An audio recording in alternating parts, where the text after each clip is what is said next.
और उधर हमास और इजराइल के बीच में जंग लगातार जारी है और उसी से जुड़ा हुआ एक वीडियो जारी किया गया है। हमास ने ये वीडियो जारी करते हुए दावा कर दिया है कि उसके लड़ाके इजराइल की सेना को खान यूनिस में निशाना बना रहे हैं। वीडियो में आप देख सकते हैं कि इजराइल के टैंक को घर के अंदर से एक दरवाजा खोलकर निशाना बनाया जा रहा है। वहीं इस वीडियो में आगे ये भी दिखाया गया है कि कैसे आतंकी सुरंगों से बाहर निकल रहे हैं और इजराइल के टैंक पर हमला करके वापस सुरंग में घुस जाते हैं। हमास ने ये वीडियो बाकायदा एरो लगाकर टारगेट को दिखाया और उस पर हमला करते हुए विस्फोट का वीडियो भी रिकॉर्ड कर लिया है। वीडियो में एक आवाज भी सुनाई दे रही है जिसमें अरबी में कहा जा रहा है कि ये पीले रंग की ब्रांड न्यू गाड़ी में आए। उन्होंने सोचा कि यहाँ शहर में कोई नहीं है। वो पिछले 2 घंटे से मुस्लिम कब्रिस्तान को तबाह कर रहा था और ये वीडियो बाकायदा हमास की तरफ से जारी किया गया है और एरो करके दिखाया गया है। ये वीडियो इस वक्त हम आपको दिखा रहे हैं जिसमें दावा हमास की तरफ से खुद किया गया है कि कैसे अब उसके लड़ाके इजराइल को एक के बाद एक निशाना यहां पर बना रहे हैं। ये जो एरो लगाया गया है ये हमास ने ही ये वीडियो जारी करते हुए लगाया है। इस वीडियो में आप साफ तौर पर देख सकते हैं कि कैसे इजराइल के जो टैंक है उनको घर के अंदर से ये दरवाजा जो है वो खोलकर निशाना बनाया जाता है और उसके बाद हमला करने के बाद एक बार फिर से वो अंदर चले जाते हैं। और इससे पहले भी कई बार खबरें सामने आती रही हैं कि वो सुरंग बनाकर वहीं पर छिपते हैं और एक बार फिर से जाहिर होता है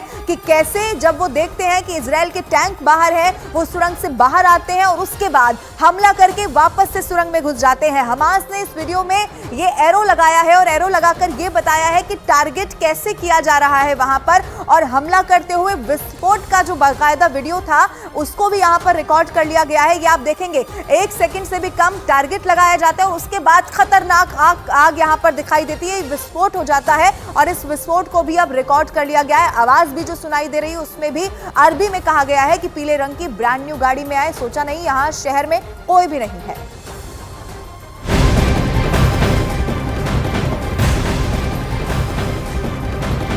और अब एक बड़ी खबर महाराष्ट्र के संभाजीनगर से है जहां एक फैक्ट्री में आग लगने से 6 लोगों की मौत हो गई है। वहीं 4 लोगों को बचा लिया गया है। ये अच्छी खबर है इससे जुड़ी हुई। ये ग्लव्स बनाने की फैक्ट्री है जिसमें आग लगी थी।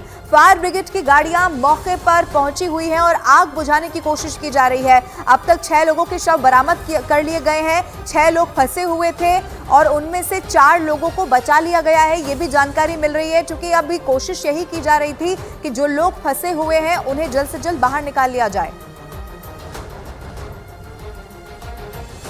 आम्हाला 2:15 कॉल मिळाला। इथं आल्यानंतर फॅक्टरी पूर्णपणे फायर कॉलमध्ये जळत होती। नंतर तिथल्या स्थानिक लोकांना माहिती दिली की 6 लोक कॅज्युअल्टीमध्ये अडकलेली आहे। थोडंसं पुलिंग करून माझे जवान मध्ये गेल्यानंतर ते 6 लोकांना बाहेर काढण्यात आलं। आता सध्या फायर कूलिंगचं काम चालू आहे। और अब 2 तस्वीरें आपकी टीवी स्क्रीन पर हम आपको दिखाने जा रहे हैं। फैक्ट्री में एक तस्वीर में आप देखेंगे कि कैसे जबरदस्त आग लगती हुई दिखाई दे रही है। दूर से ही आग की ऊंची ऊंची लपटें यहां पर देखी जा सकती हैं और दूसरी तस्वीर आप देखिए